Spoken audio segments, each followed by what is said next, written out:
रोज की तरह दिन गुजरते जा रहे थे। वेदा के पास केसेस आते, वो जाते उन्हें सुलझाते और वापस से बनारस आ जाते। अभी भी वो बनारस में ही थे और अपनी मंदिर में बैठे हुए थे। शाम की आरती कर उन्होंने खाना खा लिया था और अब उठकर रोज की तरह वो गंगा तट के किनारे की ओर बढ़ने लग गए थे। पर जैसे उन्होंने मंदिर के बाहर कदम रखा कि एक हवा का तेज झोंका उन्हें छूकर गुजरा। उनका बदन कांप उठा, कोई आ रहा था। वेदा ने आंखें बंद करी कि एकदम से उनके सामने कोई खड़ा हो गया। उन्होंने झट से अपनी आंखें खोली तो ये वही एंटिटी थी जो उन्हें अलग अलग आत्माएं लाने को कहती थी और ऐसी ताकतें लाने को कहती थी जो हमारी दंत कथाओं में है। अब तक वेदा उसे छलावा, आसरा और ऐसी और भी आत्माएं दे चुके थे और इसके बदले में वो वेदा को अनोखी शक्तियां देती थी। आज लग रहा था वो फिर वेदा को कोई नया मिशन देने आई थी। वो वेदा के पास आई और बोली, कैसे हो वेदांत? बड़े दिनों बाद मुलाकात हुई। खैर, आज मैं तुम्हारे लिए एक बहुत ही कठिन काम लेकर आया हूं। ये सुन वेदा थोड़े से चौंके कि ऐसा कौन सा काम होगा, क्योंकि आज तक जितनी भी एंटिटीज वेदा को उसने लाने को कहा था उसने कभी ऐसा नहीं कहा कि काम कठिन होगा। वेदा कुछ नहीं बोलते और वो एंटिटी अपनी बात को आगे बढ़ाती है। वेदांत, पहले के समय में तुम जानते हो अलग अलग समुदाय हुआ करते थे जो अलग अलग देवताओं की पूजा करते थे और हर देवता को खुश करने की अलग प्रक्रिया होती थी।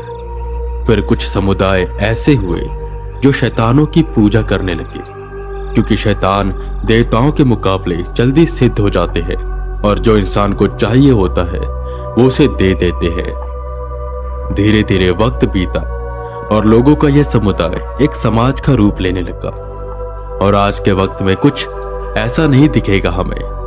पर वेदांत, एक जगह पर कुछ ऐसे लोग हैं जो ऐसे समुदाय के हैं जो शैतानों की पूजा करते हैं और वो चाहते हैं कि शैतान इस दुनिया में आ जाए। इसलिए वो लोग शैतान को बुलाने के लिए कुछ करने चाह रहे हैं। एक गर्भधारित महिला के साथ कुछ तो वो कर रहे हैं ताकि उसके कोख से शैतान का बच्चा जन्म ले। और वेदांत, तुम्हें इसे रोकना होगा। जिस पर वेदा हैरान होते हुए बोलते हैं, मुझे रोकना होगा? मतलब आप भी तो उसे रोक सकते हैं, इतने शक्तिशाली हैं आप। आपके तो कोई केवल रास्ते में आ जाए तो उसे खत्म कर देते हैं और आपको इस काम के लिए मेरी जरूरत है। वो एंटिटी थोड़ा सा मुस्कुराती है और कहती है, बात तो तुम्हारी सही है वेदांत, पर एक चीज की दिक्कत है। वो जो गांव है वो बहुत ही रहस्यमय है और तुम जानते हो कि मैं एक जगह पर रुक नहीं सकता। मुझे हमेशा एक स्थान से दूसरे स्थान पर चलते रहना होगा और उस गांव में ढेर सारी आत्माएं हैं और शैतान के कुछ अंश हैं। मैं उस गांव को ढूंढकर उसका सामना एक साथ नहीं कर पाऊंगा और तुम्हारे अंदर इतनी ताकत है, तुम वहां पर जा सकते हो किसी भी बहाने से, क्योंकि तुम मनुष्य हो कि तुम यहाँ पर घूमने आए थे, तुम भटक कर यहाँ पर आ गए हो और तुम उसे रोक सकते हो। मैंने वहां से गुजरते हुए देखा था, एक कुटिया है जो गांव के बिल्कुल बीचों बीच है और उस कुटिया के अंदर उस औरत को कैद करके रखा गया है। तुम्हें किसी तरह उस औरत को वहां से निकालना होगा और उनकी विधि करने से पहले वहां पर जो मूर्ति है जो ठीक उस कुटिया के सामने है, तुम्हें उसे खंड खंड करना होगा। फिर सब कुछ शांत हो जाएगा। ये सुन वेदा थोड़ी देर सोच में पड़ गए और बोले, बात कुछ समझ नहीं आई, पर यह जगह है कहां पर? जिस पर वो एंटिटी धीरे से वेदा के कानों में वो जगह बताती है। वेदा आसपास देखते हैं और हाँ में सिर हिला देते हैं और चल पड़ते हैं गंगा तट की ओर और वह एंटिटी भी वहां से चली जाती है। जो जगह उस एंटिटी ने बताई थी वो पीलीभीत में थी। एक ऐसा गांव था जो आज की दुनिया से कटा हुआ था और वेदा को उसके बारे में ऑनलाइन भी ज्यादा कुछ पता नहीं चल रहा था।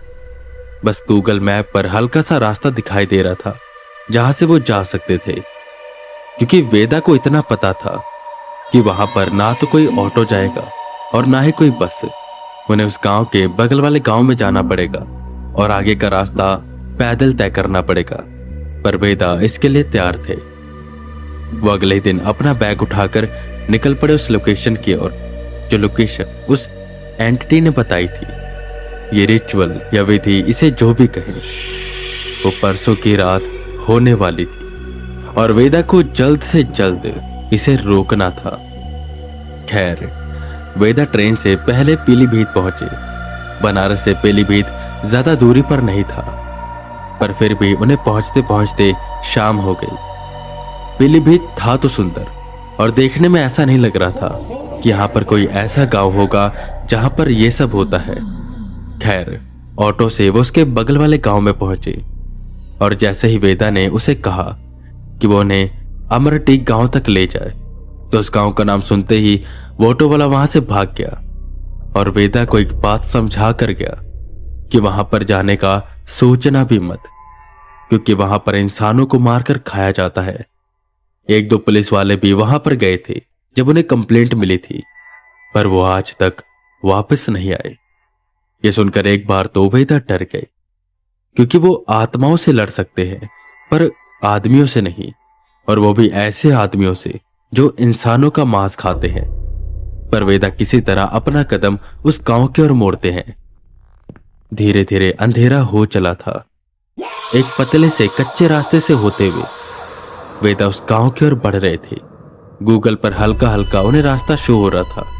वो उसी के सहारे आगे बढ़ते जा रहे थे।